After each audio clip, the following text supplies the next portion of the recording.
యేసుక్రీస్తే స్వయంగా నేను దేవుడను అని ఎక్కడైనా చెప్పాడా? బైబిల్ అంతటిలో ఎక్కడైనా చూపించగలరా?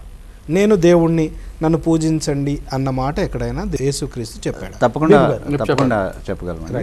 ఆ ప్రశ్న అడిగే వాళ్ళని మనం అడిగేది ఏంటి అని అంటే, దేవుడు మీరు అడిగినటువంటి ఫార్మాట్లో తన వాక్యాన్ని రాయడు.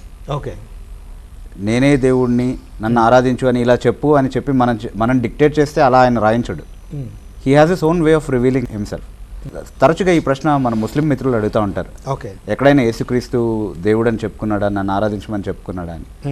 మనం తిరిగి వాళ్ళ క్వశ్చన్లో ఉన్నటువంటి లోపాన్ని, తర్క లోపాన్ని వాళ్ళు అర్థం చేసుకునే విధంగా మనం చేసేది ఏంటి అంటే, జనరల్లీ వాళ్ళని కూడా అలాంటి ప్రశ్న అడుగుతాం. అంటే వాళ్ళని కించపరిచే ఉద్దేశంతో కాదు, వాళ్ళు ఏ దృక్పథంతో అడిగారో అదే దృక్పథంతో వాళ్ళని కూడా అడుగుతాం. ఏమైనంటే, నేనే అల్లా ప్రవక్తని, నన్ను వెంబడించండి అని మొహమ్మద్ వారు స్వయంగా చెప్పుకున్నటువంటి వచనం ఏదైనా ఖురాన్లో ఉందా అని అడుగుతాం. అప్పుడు వాళ్ళు ఏమంటారంటే, లేదు లేదు అలాంటిదేమీ లేదు, కానీ అల్లాయే స్వయంగా మొహమ్మద్ నా ప్రవక్త, నన్ను వెంబడించు అని చెప్పినటువంటి వచనాలు ఉన్నాయి, అది చాలు మాకు అని అంటారు. ఓకే, అప్పుడు మనం ఏం చెప్తామంటే, అలా రండి దారికి, ఎందుకంటే మీరు అడిగిన ఫార్మాట్లో దేవుడు రాయాలన్న రూల్ లేదని ఒప్పుకుంటున్నారు మీరు. ఓకే, అల్లాయే స్వయంగా సాక్ష్యం ఇస్తే అది మీకు సరిపోతే, యెహోవాయే స్వయంగా యేసుక్రీస్తు ప్రభు, తండ్రి అయిన దేవుడే స్వయంగా యేసుక్రీస్తుకి ఇచ్చినటువంటి సాక్ష్యం మాకు కూడా సరిపోతుంది కదా. సో మీ గ్రంథానికి మీరు అన్వయించినటువంటి ఒక కొలమానాన్ని తీసుకొచ్చి బైబిల్కి ఎందుకు అప్లై చేస్తున్నారు? ఓకే, అది మొదటి ప్రశ్న. దానికి రెండో పాయింట్గా మనం అబ్జర్వ్ చేయాల్సింది ఏంటంటే, చాలా స్పష్టంగా యేసుక్రీస్తు ప్రభు తన దైవత్వాన్ని ప్రకటించుకున్నాడు. ఎలా ప్రకటించుకున్నాడు అని అంటే, మత్తయి సువార్త 12వ అధ్యాయం 6వ వచనంలో చాలా స్పష్టంగా, దేవాలయం కంటే గొప్పవాడు ఇక్కడ ఉన్నాడు అని అన్నాడు ఒక మాట. దేవాలయం కంటే గొప్పవాడు ఎవరై ఉండాలి? ఆయన ఇప్పుడు మనకి గల్లీకు ఆలయం కనబడతా ఉంటుంది, దాని గురించి మాట్లాడట్లేదు ఆయన. యెరూషలేంలో ఆ రోజు ఉన్నటువంటి పరలోకపు నమూనా చొప్పున కట్టబడినటువంటి దేవాలయం ఏదైతే ఉందో, అక్కడికి మాత్రమే వచ్చి బలి అర్పణ చేయాలి, అక్కడికి మాత్రమే వచ్చి ధర్మశాస్త్రం నిర్దేశించినటువంటి కొన్ని ఆచారాలు చేయాలని ఏ ఆలయాన్ని గురించి అయితే చెప్పబడిందో ఆ ఆలయం గురించి మాట్లాడుతున్నాడు. ఓకే, ఆ ఆలయం కంటే గొప్పవాడు ఎవరై ఉండాలి? దేవుడే అయి ఉండాలి కదా. ఓకే, సో నేను దేవాలయం కంటే గొప్పవాడిని అని చెప్తున్నాడు అంటే, నేను దేవుడిని అని చెప్పుకుంటున్నాడు. అదే అధ్యాయంలో 8వ వచనంలో, మనుష్య కుమారుడు విశ్రాంతి దినానికి ప్రభు అయి ఉన్నాడు అని అంటున్నాడు.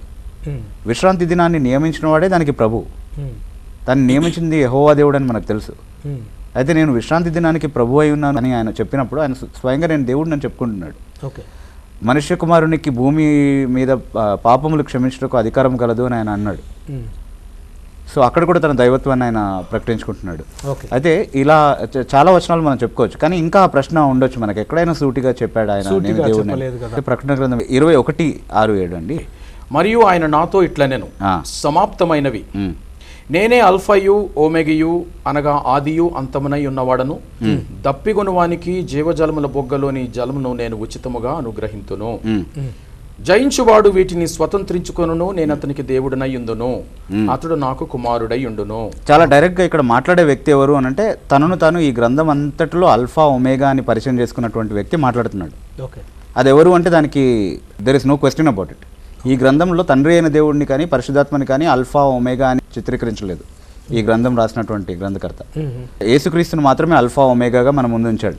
ఓకే, ఉదాహరణకి 1వ అధ్యాయం 17వ వచనంలో చాలా స్పష్టంగా ఈ అల్ఫా ఒమేగా మాట్లాడుతూ, నేను మృతుడినై ఉంటిని, ఇప్పుడు యుగ యుగంలో సజీవుడినై ఉన్నాను అని అంటున్నాడు. అది కేవలం యేసుక్రీస్తు మాత్రమే చెప్పగలడు, పరలోకంలో ఉన్న ఏ వ్యక్తి కూడా చెప్పలేడు ఆ మాట. సో యేసుక్రీస్తే అల్ఫా ఒమేగాగా తనను తాను పరిచయం చేసుకున్నాడు. ఆ అల్ఫా ఒమేగాయే ఇక్కడ మాట్లాడుతూ ఏమంటున్నాడంటే, నేను జయించువానికి దేవుడినై ఉంటాను, అతడు నాకు కుమారుడై ఉంటాడు అని అంటున్నాడు. That is a direct statement.